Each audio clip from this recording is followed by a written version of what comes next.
Hello and welcome all of you. इस lecture में हम डिस्कस करेंगे गॉस थ्योरम पर बेस्ड कुछ इम्पोर्टेंट न्यूमेरिकल प्रॉब्लम जो वेरियस कंपटीशन एग्जाम या बोर्ड्स के द्वारा पूछे जाते हैं। तो पहला जो क्वेश्चन है वो हमारे पास में आता है S1 and S2 are two hollow concentric spheres enclosing charge Q and 3Q respectively. What is ratio of electric flux through S1 and S2? पहले हम इसका जो फर्स्ट पार्ट है इसको डिस्कस करते हैं। सेकंड पार्ट में क्या पूछता है, what is flux through S1 if air inside S1 is replaced by a medium of dielectric constant 3। तो हमें क्या गिवन है, हमें दो कंसेंट्रिक स्फीयर दे रखे हैं, एक का नाम S1 और दूसरे का नाम क्या है S2। कंसेंट्रिक का मतलब दोनों का जो सेंटर है वो सेम हो गया। अब ये पूछता है कि इनसे जो फ्लक्स निकल के आएगी ना उसका रेशियो क्या होगा, कि what is the ratio of electric flux through S1 and S2। So यदि हम फ्लक्स का formula using Gauss theorem apply करें, then we know that according to Gauss theorem electric flux phi is equal to 1 upon epsilon naught times the total charge present inside a close surface. So यदि हम जो हमारा पहला surface है S1, first surface से flux निकालेंगे तो first surface में चार्ज कितना प्रेजेंट है Q, तो फ्लक्स क्या आ जाएगी, we can say that it is equal to Q upon epsilon naught. This is the flux from the first surface. अब इसी प्रकार से यदि हम सेकंड सरफेस से, ये तो आ गई फर्स्ट सरफेस से, सेकंड सरफेस से यदि फ्लक्स निकालेंगे then flux phi 2 is equal to, ये हमारा सेकंड सरफेस है। अब यहाँ पर देखो सेकंड सरफेस में यदि हम टोटल चार्ज की बात करें तो S1 S2 के अंदर प्रेजेंट है, तो ऑटोमेटिकली क्या हुआ, चार्ज Q भी किस में आ गया, सरफेस S2 के अंदर ही आ गया। तो इस सरफेस S2 के अंदर टोटल चार्ज कितना हो गया, 3Q plus Q that is equal to 4Q। So flux क्या आ जाएगी, 4Q upon epsilon naught. This is the flux from second surface. अब यदि इनका रेशियो निकालें, मतलब φ1 अपॉन φ2 निकालेंगे तो क्या आएगा, इसको एक को 2 से डिवाइड कर देंगे, φ अपॉन एप्सिलॉन नॉट कैंसिल, क्या रेशियो आ जाएगा, φ1 upon φ2 is equal to 1/4, right. ये तो आ गया हमारा इसका फर्स्ट पार्ट। अब सेकंड पार्ट डिस्कस करते हैं। सेकंड पार्ट में क्या है कि what is the flux through S1 if air inside S1 is replaced by a medium of dielectric constant 3। अब यहाँ पर ये जो इसके अंदर जो पहले मीडियम एयर था उसको डाइलेक्ट्रिक कांस्टेंट 3 से रिप्लेस कर दिया, epsilon r is equal to 3। Then we know that epsilon upon epsilon naught is equal to dielectric constant, जिसको हम एप्सिलॉन r या k से रिप्रेजेंट करते हैं, और ये कितना है 3। सो इस मीडियम के लिए यदि हम एप्सिलॉन निकालेंगे तो इस एप्सिलॉन नॉट को मल्टीप्लाई में ले आते हैं, कितना आ जाएगा 3 इंटू एप्सिलॉन नॉट। अब ये गाउस थ्योरम अप्लाई करेंगे, then according to Gauss theorem phi is equal to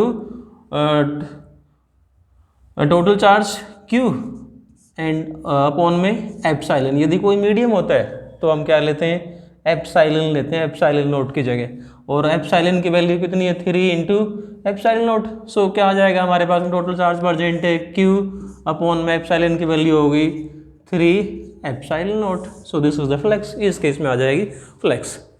अब बात करते हैं नेक्स्ट क्वेश्चन। सेकंड क्वेश्चन देखो हमारे पास में क्या आता है, the number of electric line of force radiating from A close surface in vacuum is 1.13 into 10 raised to power 11. What is the charge enclosed by the surface? The number of electric line of force.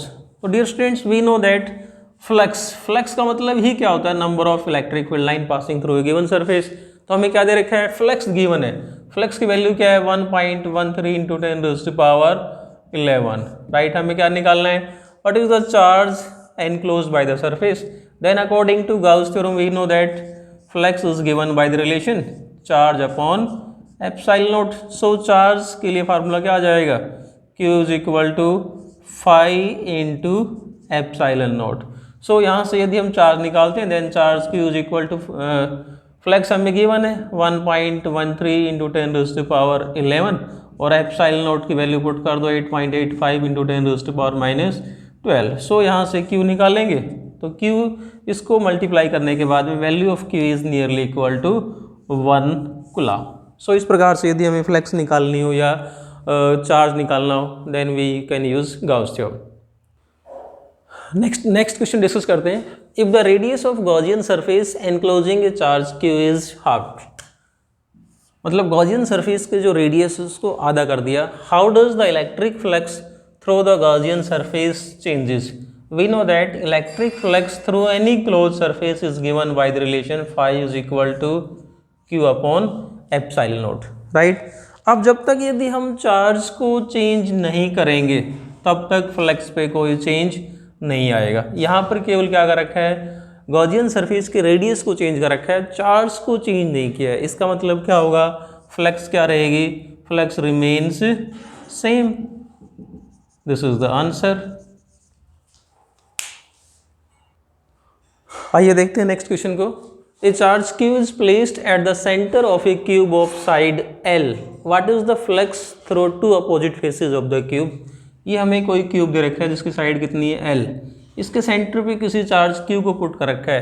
Question क्या है कि what is the flux through two opposite face? We know that total flux, यहाँ से जो total flux आएगी इस cube में से वो कितनी होगी, phi is equal to total charge upon में epsilon naught. This is the total flux from this cube, right. तो इसके फेस कितने, 6 क्यूब है, तो क्या होगा, फ्लक्स का यूनिफॉर्म डिस्ट्रीब्यूशन होगा। फ्लक्स फ्रॉम ईच सरफेस, यदि हम प्रत्येक सरफेस से फ्लक्स निकालेंगे तो क्या आ जाएगा, we can say that flux from each surface is 1/6 of total flux, that is equal to total कितनी है, क्यू अपॉन एप्सिलॉन नॉट। तो ये तो आ जाएगी प्रत्येक फेस से जो फ्लक्स आएगी, राइट। सो किन्हीं भी दो फेस से निकालनी है हमें, यहाँ पर किन्हीं भी दो अपोजिट फेस से निकालनी है। सो हमारा आंसर क्या आएगा, flux through two opposite face. यदि हम दो अपोजिट फेस से फ्लक्स निकालेंगे, flux through two opposite face is equal to 1/6 Q upon epsilon naught plus 1/6 Q upon epsilon naught, and that is equal to 2/6, और we can say that it is equal to 1/3 Q upon epsilon naught. Next question देखते हैं। What is the flux through a cube of side A if a point charge Q is at one of its corner? अब देखो यहाँ पर थोड़ा सा difficulty level है कि पॉइंट चार्ज Q को इसके क्यूब के कॉर्नर पे रखा हुआ है। यदि चार्ज Q इसके सेंटर पे होता है या इस क्यूब के अंदर कहीं भी होता तो फ्लक्स क्या आ जाती, flux is equal to Q upon epsilon naught. लेकिन यहाँ पर जो चार्ज है वो इसके कॉर्नर पे, किसी भी एक कॉर्नर पे, मान लेते हैं चार्ज यहाँ पर अर्जेंट है। अब इस क्यूब में से क्या फ्लक्स निकल के आएगी?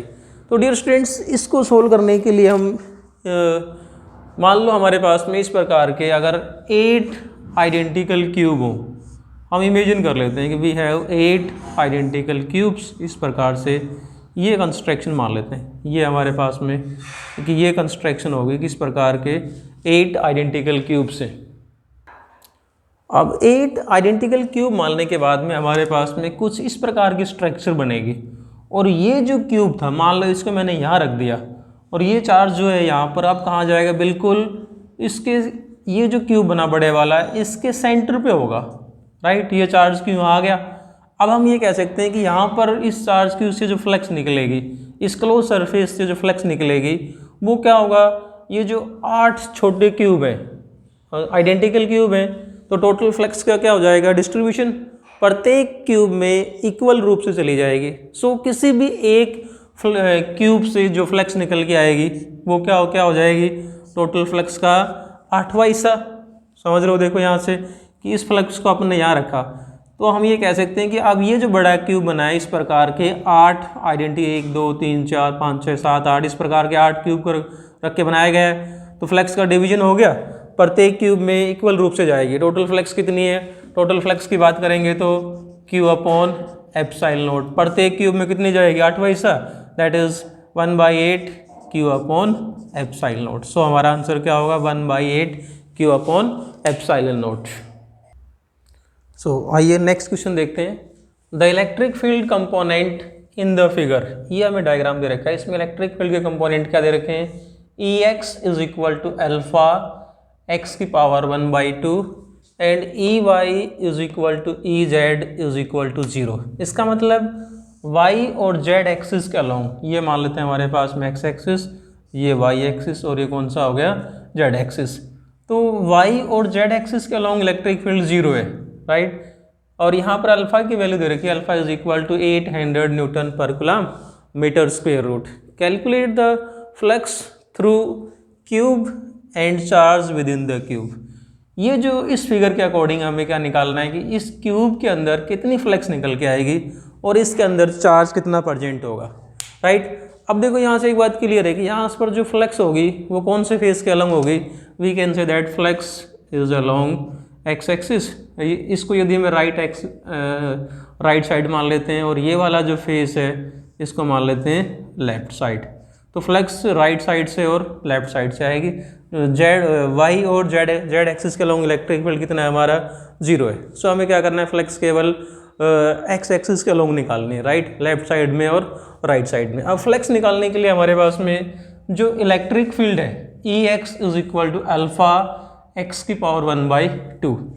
अब यहाँ तक अगर हम बात करते हैं एक्स की, तो यहाँ तक एक्स की वैल्यू कितनी है, ए, मतलब लेफ्ट सरफेस के लिए फॉर, ये कहते हैं कि for left side X is equal to कितना हो गया, ए। तो लेफ्ट साइड के लिए इलेक्ट्रिक फील्ड की वैल्यू अगर मैं ये कह दूँ कि electric field for left side is alpha और एक्स की जगह आप पुट कर सकते हो ए, और ए की पावर कितनी हो जाएगी, 1/2। इसी प्रकार से यदि हम इस क्यूब के राइट साइड में आ जाएं, राइट साइड यहाँ पहुँचेंगे तो टोटल डिस्टेंस कितना हो गया, ए तो ये रहा और ए ये रहा, टोटल डिस्टेंस हो गया 2a। तो इलेक्ट्रिक फील्ड की वैल्यू क्या होगी, अल्फा एज इट इज़, और x की जगह पुट करेंगे 2a, क्योंकि इलेक्ट्रिक फील्ड इस रिलेशन के अकॉर्डिंग वेरी करता है, x के अकॉर्डिंग वेरी कर रहा है। यहाँ पर x की वैल्यू हो गई a और a मिला के 2a, और इसकी पावर कितनी पुट कर देते हैं, 1/2, राइट। ये आ गया हमारे पास में electric field for left surface and right surface. So यदि हम फ्लक्स निकालें, फ्लक्स फ्रॉम लेफ्ट सरफेस, इस क्यूब के लेफ्ट सरफेस से फ्लक्स निकालेंगे, फ्लक्स फ्रॉम लेफ्ट सरफेस, तो क्या आ जाएगी, we know that electric flux is dot product of electric field and area vector E dot A. तो अब हमारा काम क्या रह गया, ये जो लेफ्ट सरफेस है इस क्यूब की साइड हमें ए दे रखी है, तो इसका जो सरफेस एरिया, इस सरफेस का सरफेस एरिया कितना होगा, a इंटू ए स्क्वायर। और यहाँ से यदि हम एरिया वेक्टर और इलेक्ट्रिक फील्ड के बीच में एंगल निकालेंगे, तो direction of electric field is along X axis. इधर जो एरिया वेक्टर होगा लेफ्ट सरफेस के लिए, this is area vector cap N left surface के लिए, इलेक्ट्रिक फील्ड इस डायरेक्शन में।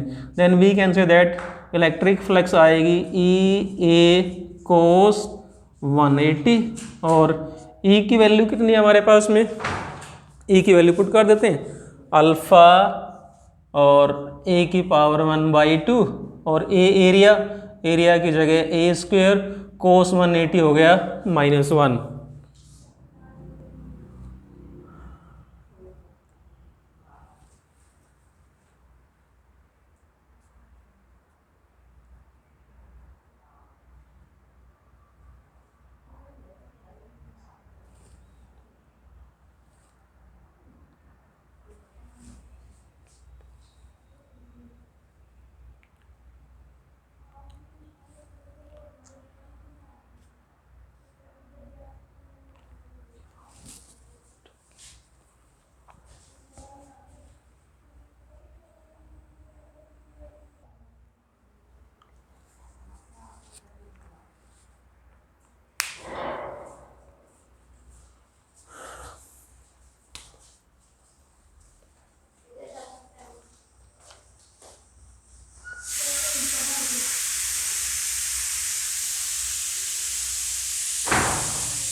दोनों को ऐड करते हैं, दोनों को ऐड करने के बाद में total flux phi is equal to, यहाँ से देखते हैं अल्फ़ा ए की पावर 5/2, अल्फ़ा ए की पावर 5/2, दोनों में से कॉमन आ जाएगा, अल्फ़ा ए की पावर 5/2 कॉमन ले लेते हैं, यहाँ से बचेगा √2 और यहाँ से रह गया -1। This is the value of flux. अब इसमें अल्फ़ा की वैल्यू हमें गिवन थी, अल्फ़ा की वैल्यू ये दे रखी है, अल्फ़ा की वैल्यू पुट कर देंगे, इसी में यदि अगर इस क्यूब की साइड और गिवन हो तो यहाँ पर ए की वैल्यू पुट कर देंगे, अल्फा गिवन था हमें, ए गिवन हो तो ए की वैल्यू पुट कर देंगे और इसको सॉल्व कर लेंगे, आंसर आ जाएगा हमारे पास में। अब देखो इसका सेकंड पार्ट क्या था, calculate the flux through cube and charge within the cube.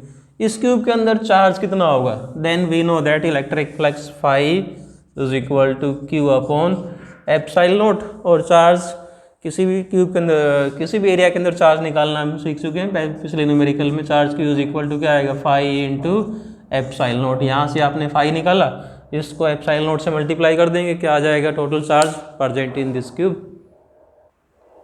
तो ये थे कुछ एक इंपॉर्टेंट न्यूमेरिकल प्रॉब्लम्स। तो इसी प्रकार के और वीडियोस देखने के लिए यदि आप चैनल पे नए तो प्लीज़ चैनल को लाइक शेयर और सब्सक्राइब जरूर करें। Thanks and keep on watching.